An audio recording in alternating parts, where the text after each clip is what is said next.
Kelly, welcome to the show. Thank you so much for coming on. I'm so happy to be here. Thanks for having me. Oh, absolutely. Your journey is so impressive. I I mean, I was just so like, "Oh my gosh, is there anything that she cannot do?"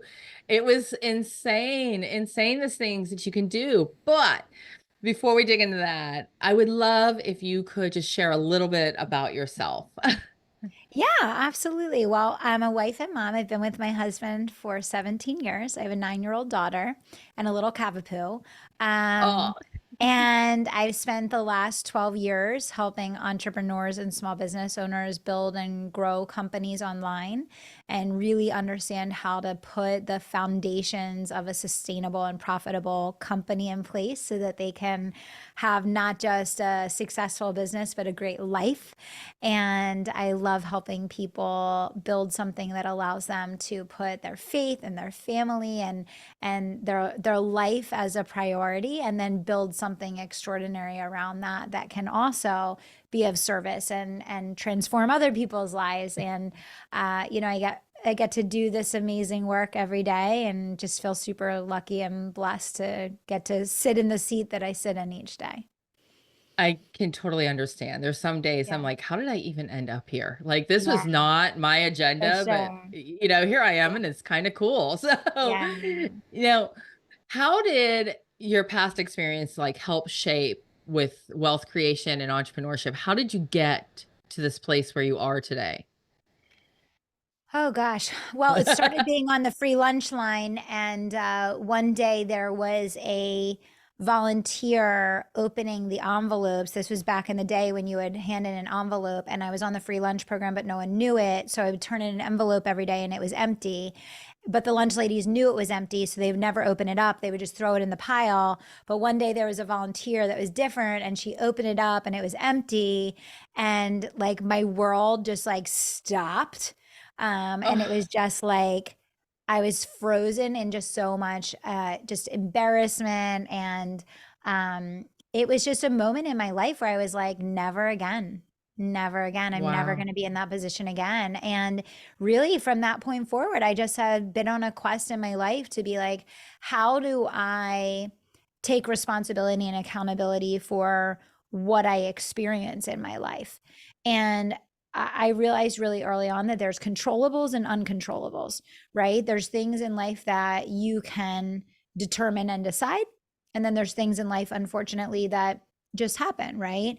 And Yeah. so I feel like for me, since like grade school, it's just been like a quest to control the controllables in a healthy way to make life match and mirror what Mm, I think we're capable of, and then yeah. showing other people how to do the same. So I just never wanted to be in that position again, and thankfully haven't been. Yeah. So yeah. That I didn't realize that. That had to be I mean, I could see where that's a pivotal moment Yeah. in your life, but what's impressive is that you took that pivotal moment, you carried it with you Yeah. until you were old enough to Yeah. actually do something about it, and you Yeah. knew that wasn't where you wanted to be. Yeah. Well, you've talked about the 1% wealth code. Can Yeah. you explain what that is? Yeah, I mean, well, it's understanding that if you want to be in the 1%, you have to make decisions and have behavior that aligns with that. And the 1%, first of all, they do spend their time differently. They spend more hours a week reading. They spend more hours a week in active leisure activities. They spend less hours a week scrolling on social media. They spend less hours a week watching television, right? So there's a code, right? Yeah. And so there's a process and a path, which is that basically how you spend your time becomes the sum total of your life, right? And so Mm, if you know what you want, and then you spend your time in conjunction and alignment with what you want, and it doesn't matter whether it's like we're talking career or maybe we're talking personal life. Like to me, the 1% wealth code is really about how do you construct a 1% life, which includes health, wealth, happiness, success, life, all of those things. It's not one dimensional, it's the holistic perspective of your life. But starts with the decisions that we make every day, right? Yeah. Oh, wow. Like, I'm like trying to think as you're talking, I'm like, how much time do I spend scrolling social media versus reading a book? Yeah. I've, Yeah, and that's a what do big you, one. The difference is yeah. it's almost like a 13-hour. I can't remember off the top of my head, but it's like the average person it's like 14 hours a week, and like the 1% it's like 2 hours or less, something like that. Like it's Wow. significant. And I think for the average person, to their credit, like they don't even realize. Like you go down the rabbit hole, No. you're like, oh, I'm gonna just look at my phone for a couple minutes, and then like 30 minutes gone, an hour's gone, and people are like, oh no, I don't spend 14 hours a week scrolling on social media. That's 2 hours a day. If you check your phone a couple times a Oh, day, yeah. chances are it adds up and you probably are at 14 hours, right? And to Yeah. your point about reading, that's a huge piece of it. That's a very dramatic difference between the 1% and, the average person. The average person barely reads at all, right? Right. I've made it a habit for years. I read a book a week basically. Do you And really? Now, do you read it or do you listen to the audiobook? no, And is I there a read it. difference? Okay. I read it. Like, I know some people like to listen to audio. I get a lot more out of it when I'm physically like holding it and can concentrate. I think Yeah. because you're like engaging like your body and concentrating. So I find that I get more out of it. And I like the break from the screens. I like the break from everything else because you can't really be like reading a book and looking at a screen at the same Right. time. So I think for me, it's like training myself also to take that Yeah. time away. That's so important. It's really Yeah. important. Yeah. Now, a lot of people are living paycheck to paycheck. Mhm. So if they're trying to break that and get away from that, what is something that they can do? Well, What's you the spend your first time, step? yeah, you spend your time on money making activities, right? So, the vast majority, I mean, I've been coaching entrepreneurs since 2012 to build businesses. And the vast majority of people that own small businesses spend less than an hour a day actually cultivating relationships for new business, right? So, again, that's why the 1% wealth code goes back to how you spend your time. Because you can have Yeah. anything you want, but your time has to align with the thing that you want, right? So, Yeah. if you're struggling paycheck to paycheck, then you have to start by saying, okay, I'm going to carve out an extra hour every day on money making activities, sending messages, posting on social media, connecting with leads, following up on leads. Just those basic, it's just the basic fundamentals, just like, a Right. basketball player gets on the court and they're just going to shoot, right? And they're just going to run the drills on the basics. Well, like as entrepreneurs, we just have basic fundamentals. Most people don't do the basic fundamentals, and that's why they're struggling all the time. Mm. But the degree to which your cadence is really, really structured around those basic fundamentals, that's what's going to give you predictability and consistency in the business. But it comes from us, Interesting. right? It totally Yeah. comes from us. Yeah. Yeah. So I have a question because there are times that, and I've gone through this because, well, my boys are now adults. They're out of college. Uh-huh. They're adult men. Yeah. But there was always like this guilt, right? Guilt not spending time with them and then guilt not spending time in my business. Hmm. And right. So if I was doing something, like you said, reading a book, sometimes it would feel like, well, I could be doing something that's in my business and not read, or I could be Yeah. doing, this. Is that common that people sometimes feel Oh, this pull? yeah. I think that's human. I think that's not just common, but I think that's human. I think that that's human. But I think again, it's like cultivating a cadence of good behaviors, right? Like I'll get to the end of the night and I'll be like, Madison, I'm going to read now. Like you can sit next to me and read, but like it's reading time. Like we're going to be quiet Yeah. now and we're going to read, right? Because it's also your discipline. They always say like with kids, like more is caught than taught, Oh, right? So they yeah. see, she sees my husband goes for a 4 mile walk every day with our dog, and then he goes to the gym, and like I get up in the morning and I'm getting ready and I'm going to the gym, and like so she's seeing that that's the normal behavior. You take care of yourself, you exercise, you invest in your body, right? Same thing with every other area of life, right? So I think Yeah. everybody does have that guilt, but at the same time you have to realize, especially if you have children, that what you're modeling for them is going to be caught, right? Hard work will be caught. Yeah. Exercise Gosh, will be that's so true. caught.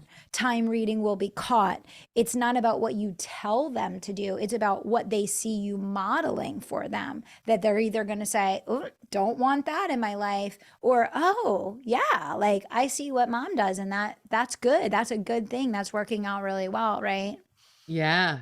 Gosh, isn't that the truth? I mean, I know like even like certain things I would say, "Oh, I'm never going to be like my mom," right? When you're in that teenage years.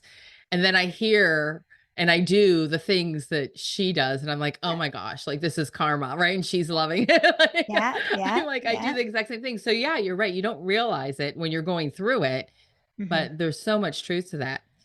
So I'm hoping you can break down that 1% wealth code and share some of these things. And we know activity, you said, and reading is another thing. But what are some things that millionaires, self made millionaires do that are a little bit different? Well, one of the biggest things is that their downtime is spent in active leisure, and that's very different from the average person. So the average person's downtime is spent, watching television, taking a nap, scrolling on social media, like whatever. It's very passive, hence the obesity Yeah. crisis that we have. Whereas the 1%, their leisure time is active. And what that means is, they're volunteering, they're working at a charity event, they're out at a networking event, they're on the golf course, they are interacting with other people, and it is literally documented that they spend, Mhm. 30 minutes to an hour cultivating relationships every week, right? So they're being very proactive about staying in motion physically and mentally, and they're investing in the future versus just, I'm exhausted at the end of the day, I'm going to go lay on the couch and do nothing, right? Yeah. So it that then trickles obviously into everything else, right? It's like if you keep moving and you do something that feels good, you want to keep doing more of it, right? But Right. like once an object is not in motion anymore, it's really hard to get in motion again. We all know that, right? Once you sit down on the Right. couch at the end of the It's day, it's like hard. you don't want to do anything else. You just want to stop. So that's definitely a part of it. Another part of it, as we spoke about already, is the time reading. That's a huge part of it. Another part of it is the discipline that they have around wealth creation, right? A lot of people, their entire life, they go from being broke at this level to broke at this level to broke at this level, because as soon as they Mm, increase their income, they increase their lifestyle. And so it doesn't matter if they went from making 50,000 a year to 100,000 a year to $300,000 a year. They're broke at 100,000, they're broke at 200,000, they're broke at 300,000, right? interesting. Whereas Yeah. wealthy people do not adjust their expenses in congruence with their income, right? And that gap, that's where the code comes in. That's where the discipline comes in of you're always keeping that gap of living below your means, which then allows you to have that cushion of money that you can save, that you can invest, and that you can donate, right? Yeah. And so that is so key because, Yeah. you've heard the phrase like being wealthy is greater than looking wealthy. Most people choose to focus on looking wealthy, which keeps them broke, instead of Yeah. choosing to be wealthy, which is why so many wealthy people, when you see them, you would never know that they're wealthy. You're so oh my gosh, and I remember hearing some story about, like, a millionaire or whatever it was, Yeah. right, driving a very old car Yep. and just never, would buy their car, Yep. not lease, not it doesn't have to be luxury, it was like this basic car, and they keep Yep. it for as long as they can keep it. Oh, I'll use the example of us.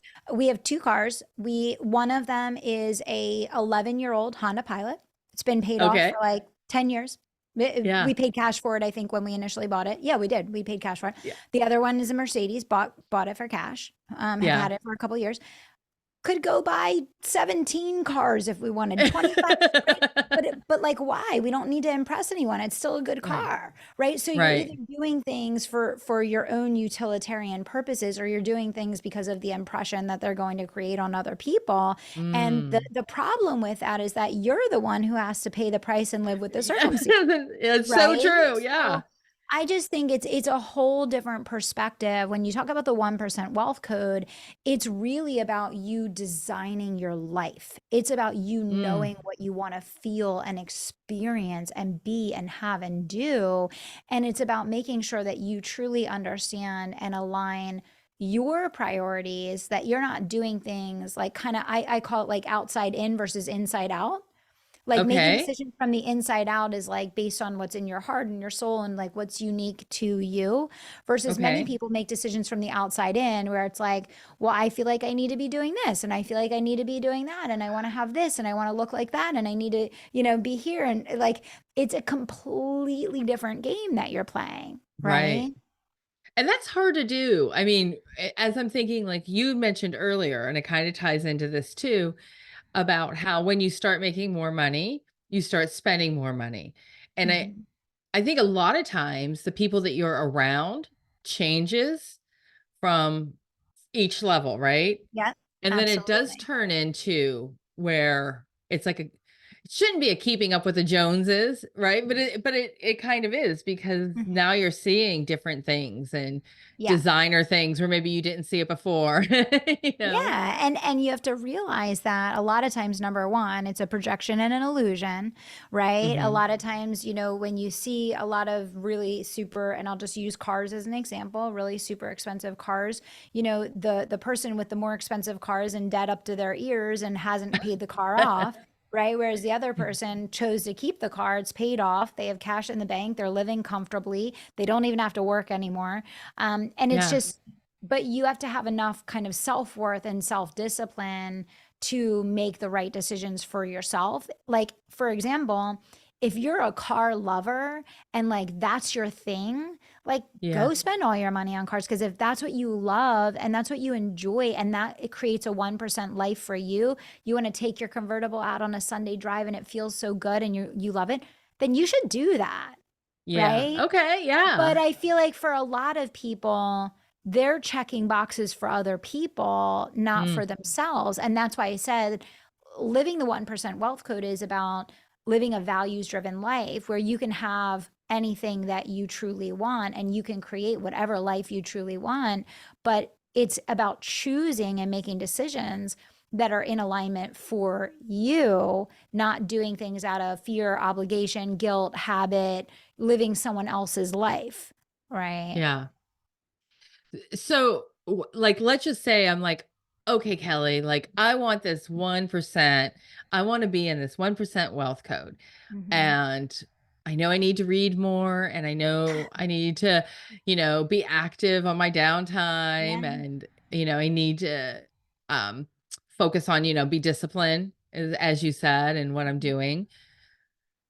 But how do you keep that going? I mean, like, Yeah, I think, what well, does one of something the, come? yeah, so one of the things that I think is really central to this, and this is what I do with my Kairos members, and it's making a daily practice of revisiting what your top goals are for your life and putting that back in front of yourself every single day so that you're looking at what are you moving towards, and you have a big why behind what you're moving towards, so that every day you're making decisions with intention.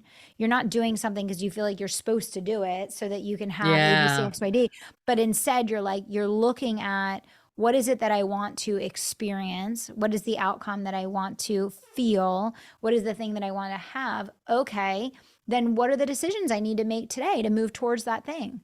And that's all it is. It's Mm. just stacking days together where you made good decisions that move you towards what you want. That's it, right? It's not Interesting. overthinking it, it's not overcomplicating it. It's just starting with trying to like win the day. Win the day by just trying to make a couple decisions that pointed you in the right direction and not the wrong one, right? If you Right. want to get fit and you want to lose 50 pounds, how do you win the day? Get your steps in for the day. Put some Yeah. healthy things in your body. Don't eat a bunch of crap, right? Try to do, a workout, right? Just try to start by stacking a couple good days together. And then days will turn into weeks, weeks will turn into months, months will turn into years. And all of a sudden it's like, yeah, I got the body that I want. Like it happened. You don't Yeah. have to obsess over where you are versus where you want to be every day. Cause I think that's where a lot of people get stuck is like, they're looking at that gap between where they are and where they want to be. And it feels so far off that they're no longer motivated because they're like, it's not going to change Yeah. anything. Instead of saying, I'm just going to try to win the day today by doing the thing that's in my control right now that can move me one step closer Yeah. to where I ultimately want to go. Right? Yeah. Do Yeah. you use a habit tracker or anything, or you just no, Well, you're just like I'll tell you what I do use. I have it sitting right next to me because I okay. use it for everything all day long, every day. I actually Ah. designed a planner. I Oh, designed my get own planner out. How cool. because I'll tell you why. It's so interesting because I feel like nothing I've ever done has been because I never had a desire to design a planner, never a goal. Yeah. But I used to have a notebook and then I'd have a journal and then I had a binder and then I had an organizer and I was like, this is ridiculous. So I was like, I'm going to design one thing that I can have everything in. So now I have one thing, everything goes there. My goals, my trackers, my everything, my calendar, like everything is all in that one place. So now I'm not carrying around this like, Yeah. huge bag with me everywhere I go, trying to find where were my notes on this and where were my notes on Right. that, right? Yeah.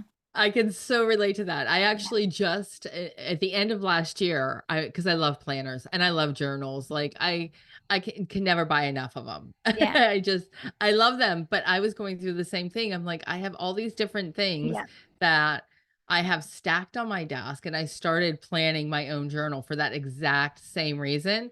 But I didn't get real far because I'm like, Yeah. okay, we gotta we gotta get in there. But it's so true. Like you can Yeah. never really find what it is that you're looking for. Yeah.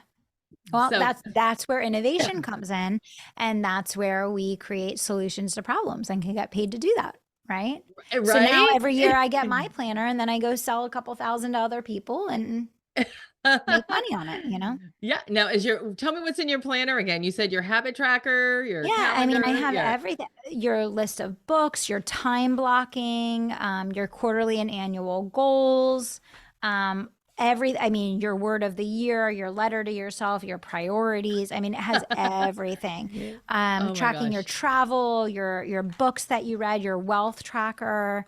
I mean, it's all, like I said, it's everything combined into one. Yeah. And it's done that way also so that you can keep it because you can go Oh, back through nice. like a journal and you can kind of see your Yes. journey and your progression. So it's really cool. You can like I look see back the on value that. of that. So yeah, I'm gonna Yeah. have the link on for your Okay, cool. website so people can order that planner because Fun. yeah, Fun. I mean, who Yeah. doesn't love something like that? Yeah. So I want to talk a little bit about your business because you have been Mhm. receiving so many different awards and you've really grown and scaled your Yeah. business.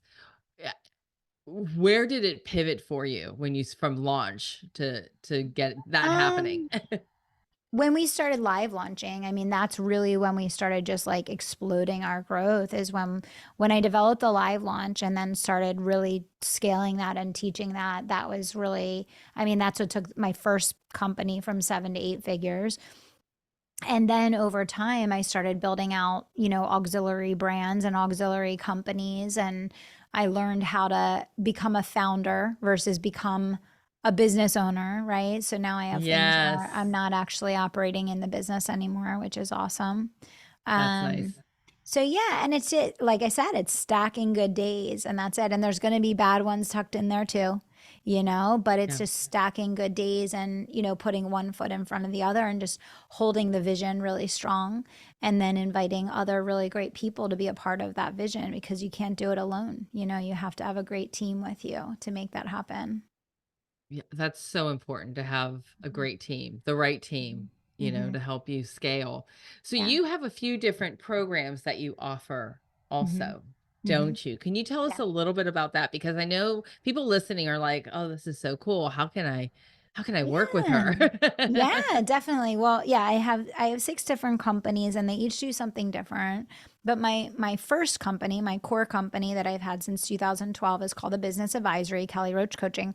And we help service-based businesses to grow and scale online. So we've helped people, many, many people go from 6 to 7 figures, 7 figures, 8 figures, the whole thing. And we have different tiers and levels of program depending on what your core focus is and what level your business is at. Empire Builders is where people come to learn the live launch, which is all about like high level one to many customer acquisition. Then they move up to legacy builders. And some people come in directly into legacy builders when they have the sales thing going, but now they're like, I need team, I need systems, I need structure, I need KPIs. Like, I need to really make this like a company. Right. And then Yeah. our legacy leaders are already running multi-million-dollar businesses. And now they're really looking at leaders, developing leaders, building out, a self-led autonomous team, getting a business in place that ultimately can be sold down the road, all of those things that come with like executive leadership, right? And Right. developing a scaled up team. Yeah.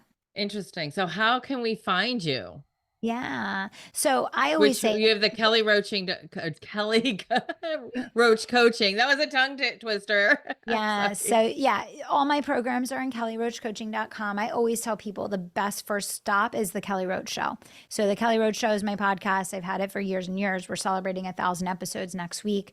And I release 2 episodes a week, never missed a week since the show launched. And it is like mindset and strategy and inspiration and the whole like gamut of scaling businesses. So, I would say definitely come there first. But I would Yeah. love to connect with anybody on social media. Kelly Roach Official is my handle on Instagram, or just Kelly Roach on Facebook.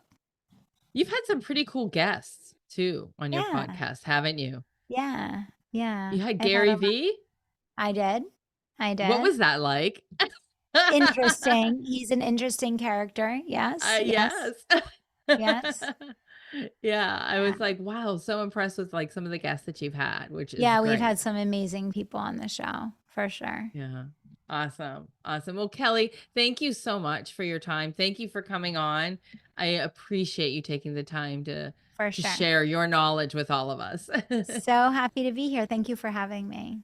You're welcome. All right, everybody, we will catch you next week.